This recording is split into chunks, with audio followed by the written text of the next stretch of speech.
কোন হিন্দু সমাজকে তারা ঠিকভাবে শান্তিতে চলতে দিবেন না। কাজেই বলতে চাই,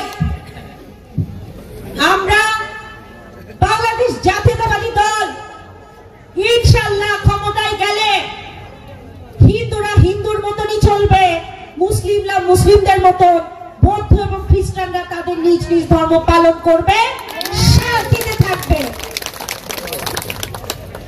এখানে শেরপুর সদর এক আসনে বিশেষ করে কেউ কারো ধর্মের উপর অত্যাচার নির্যাতন চালাবে না, বরঞ্চ প্রত্যেকটা মানুষ রাস্তা যারা পরিষ্কার করে তারা থেকে শিল্পপতিরা সকলে যেন খেয়ে পড়ে ভালো থাকে, সেই দায়িত্ব আমরা শেরপুর জেলা বিএনপি নিব ইনশাআল্লাহ। আর কোন মানুষ মনে হয় বাংলাদেশের ইসলাম ধর্মের নাই, ইসলামটা মনে হয় তাদের জন্যই, আমাদের জন্য, মানে তারা আমাদেরকে প্রমাণ করেন যে আমরা আসলে ইসলাম ধর্ম কেউ না। কিন্তু মহান আল্লাহ তাআলা কিন্তু আমাদেরকে একটা কথা বলেছেন, আমরা হিন্দু বৌদ্ধ খ্রিস্টান মুসলমান যে যার যার ধর্ম পালন করব। এখানে আমার অনেক হিন্দু চাচিরা আছেন, হিন্দু চাচারা আছেন, হরিজন পল্লীর অনেকে আছেন। আপনারা একবার চিন্তা করে দেখবেন, জামাত ইসলাম যদি কোনোভাবে সুযোগ পায় শেরপুরের কোন হিন্দু সমাজকে তারা ঠিকভাবে শান্তিতে চলতে দিবেন না, এবং কাউকে মহিলাদেরকে বিশেষ করে স্বাধীনভাবে চলার যে একটা অধিকার সেটা দিবেন না, কাজের ক্ষেত্রে দিবেন না, কর্মক্ষেত্রে দিবেন না, বাচ্চাদেরকে যে মারা স্কুলে নিয়ে যায় সেই ক্ষেত্রেও দিবেন না। মানে দেখা যাবে মহিলারা ঘর বন্দী থাকবে।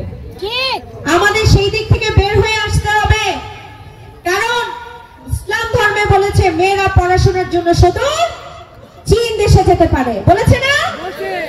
কাজেই আমরা মেয়েরা কেন পিছিয়ে থাকবো? আমরা মেয়েরা কি আমাদের বাবা মার সেবায় আসি না? সংসারের সেবায় আসি না? যদি এটা কি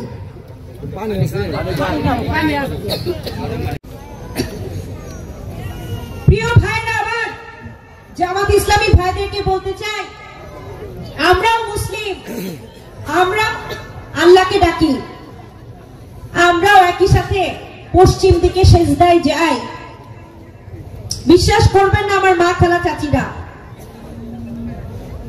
5 জুন আমার সন্তান জন্মগ্রহণ করে হজের মাসে 2024 এবং তার রোজার মাস, পুরো রোজার মাস আমি খতমে তারাবি, আমাদের ঢাকা শহরে মেয়েদের জন্য আলাদা মসজিদ আছে, খতমে তারাবি পড়েছি আমার সন্তানকে গর্ভে রেখে, এবং প্রতিদিন আমি সেজদায় একটি দোয়াই করতাম, আল্লাহ আমাদেরকে রক্ষা করো, আর জেল জুলুমের অত্যাচার আর ভালো লাগে না, আমাদেরকে মুক্ত করো, রক্ষা করো। আল্লাহ কিন্তু দোয়া কবুল করেছে।